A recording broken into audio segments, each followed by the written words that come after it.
अपना करो सब ये कांटे हैं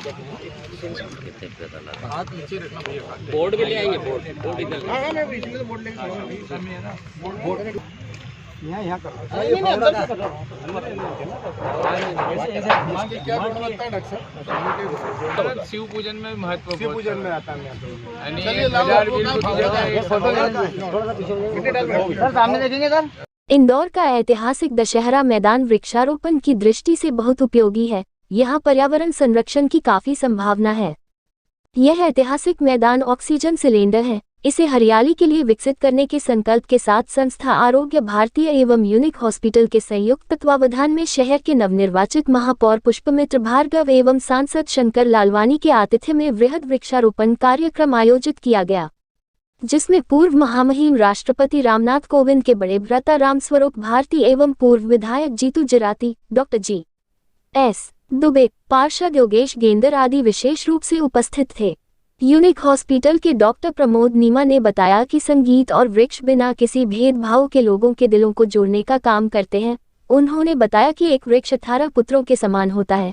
यह पर्यावरण संरक्षण के लिए अनिवार्य है। इसी बात को दृष्टिगत रखते हुए हमने इंदौर के ऐतिहासिक दशहरा मैदान में 150 वृक्ष लगाने तथा इनका संरक्षण एवं देखरेख करने का संकल्प लिया है। पर मंदिर है, 300 साल पुराने मंदिर यहाँ पे हमारे पास हैं। यहाँ पर जितने धार्मिक शोभा यात्राएं निकलती है पश्चिम क्षेत्र से निकलती 90%। उसके बाद यहाँ की जो जनता है, कहा जाता है कि पूर्व क्षेत्र की जनता की अपेक्षा यहाँ पे धर्म भाव ज्यादा ही है। उसके अलावा जो सबसे बड़ी बात है कि हमारे पास दशहरा मैदान है। दशहरा मैदान क्या है, इसकी महत्ता तो हम ये कह सकते हैं कि यहाँ पे जो हर दशहरे पे रावण दहन होता है, पर उसके अलावा यहाँ पर बहुत सारे धार्मिक आयोजन होते हैं। ये भूमि जो है अत्यंत पवित्र है। यहाँ पे कोटि चंडी महायज्ञ भी हो चुका है, सैकड़ों प्रवचन हो चुके हैं, और तो और हमारे माननीय नरेंद्र मोदी जी 2 बार यहाँ पर अपने भाषण दे चुके हैं। इस तरह से भूमि पवित्र होती चली गई है। अब हम इस दशहरा मैदान को जितना संवारें, पिछले 2 साल में कोविड के कारण इसकी जो विकास की गति थोड़ी अवरुद्ध हो गई थी। बता रहे थे कि पर्यावरण को लेकर हम लगातार चिंतित हैं और लगातार देश में नहीं दुनिया में इसको लेकर चिंता हो रही है। और माननीय प्रधानमंत्री जी ने जो पेरिस समझौता हुआ, उस पेरिस समझौते में यह घोषणा की थी कि हम 5 क्षेत्रों में हमारा देश काम करेगा। और ये जो 5 क्षेत्र हैं उनको उन्होंने पंचामृत घोषित किया था। अगर हमारे जो पर्यावरण के क्षेत्र में काम करते होंगे, पंचामृत उन्होंने घोषित किया था पेरिस समझौते में। और उसमें 5 चीजों में जो प्रमुखता ये है कि किस प्रकार से पूरे विश्व में जिस प्रकार कार्बन डाइऑक्साइड बढ़ रही है, उस कार्बन डाइऑक्साइड को किस प्रकार से हम कम करें, और जो कार्बन एमिशन हो रहा है, जो पर्यावरण हम देख रहे हैं पूरे विश्व में पर्यावरण की जो चिंता है, उसको लेके जिस प्रकार का चिंता व्यक्त की जा रही है, उस प्रकार भारत क्या कर सकता है। तो उन्होंने अपना एक टारगेट फिक्स किया है कि 2030 में हम किस प्रकार से काम करेंगे। और मुझे बताते हुए खुशी हो रही है कि जो माननीय प्रधानमंत्री जी ने जो 2030 का जो टारगेट तय किया है, उसमें उन्होंने एक रोड मैप तय किया है। और इस रोड मैप में उन्होंने सब बातें बताई किस प्रकार देश पर्यावरण के क्षेत्र में हम आगे बढ़ेंगे। और उसमें अलग अलग सौर ऊर्जा है, पवन ऊर्जा है, किस प्रकार से कोयले से जो बिजली बनती है वो कम करें, एक खेती किस प्रकार से हम सौर ऊर्जा से पंप चला सकते हैं, बहुत सारी चीजें हैं। मुझे बताते हुए खुशी है कि जो लक्ष्य रखा गया है 2030 में, ये वो लक्ष्य रखा गया है 1000 मेट्रिक टन कार्बन हम कम करेंगे। ये विश्व में सबसे ज्यादा है। हरियाली की चादर हो, ऐसे सिटी फॉरेस्ट हो।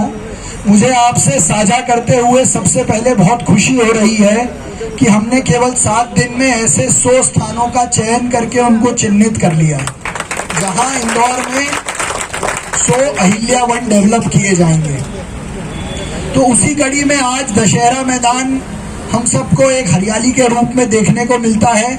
आज यहाँ डॉक्टर साहब ने पौधारोपण का जो कार्यक्रम रखा है, मैं मानता हूं कि ये नए इंदौर और ग्रीन इंदौर की तरफ पहला कदम है। मैं उनको इस काम के लिए बहुत साधुवाद देता हूं, उनको बधाई देता हूं। इस सेवा की दृष्टि से करते हैं। ऐतिहासिक रूप से अभी कुछ दिन पहले हमारे निवर्तमान राष्ट्रपति श्री कोविंद जी ने उनका सम्मान किया, और वो सम्मान इसलिए था कि उन्होंने हजारों की संख्या में लोगों के सेवार्थ ऑपरेशन किए।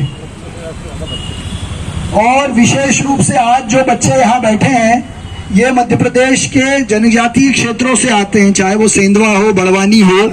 वहाँ के जो बच्चे चलने में दूभर थे, उन सबको अपने पांव पर खड़ा करने का उन्होंने काम किया है। मैं उसके लिए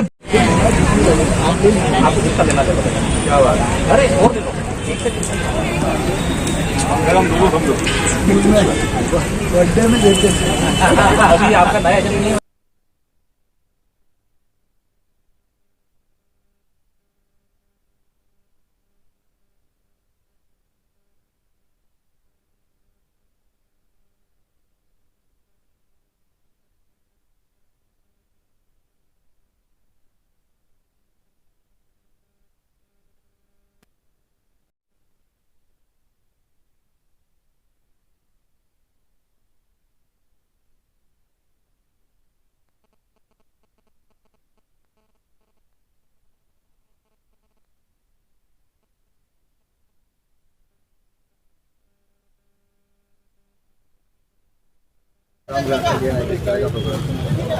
देखिए, दशहरा मैदान जो है ऐतिहासिक मैदान है इंदौर शहर का, और इंदौर का जो 4 नंबर अयोध्या क्षेत्र है, वो दशहरा मैदान के कारण भी एक अयोध्या कहा जाता है।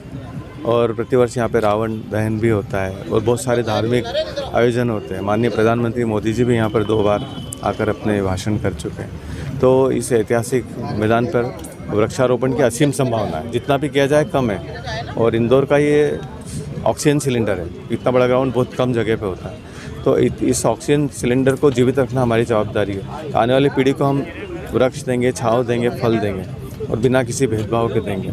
तो ये जो है उपलब्धि है।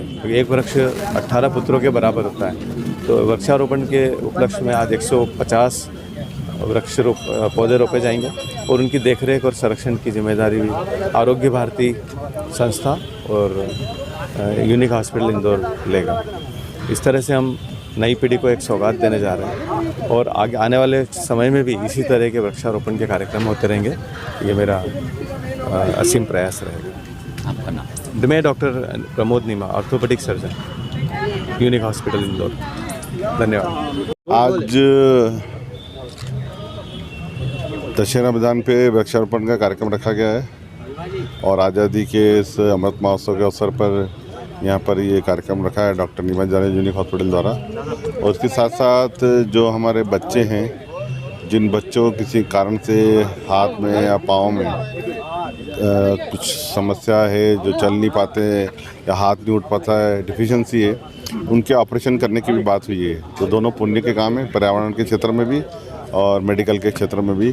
तो मैं बधाई देता हूं, और ये पर्यावरण को लेकर हम सबको प्रयास करना चाहिए। इंदौर में किस प्रकार पर्यावरण तेज़ी से आगे बढ़े। माननीय प्रधानमंत्री जी, माननीय मुख्यमंत्री जी हमेशा पर्यावरण को लेकर, मुख्यमंत्री जी तो प्रत्येक दिन एक पौधा लगाते हैं। माननीय प्रधानमंत्री जी ने हम सबको आह्वान किया है पर्यावरण के क्षेत्र में हम सबको इस पर काम करना चाहिए।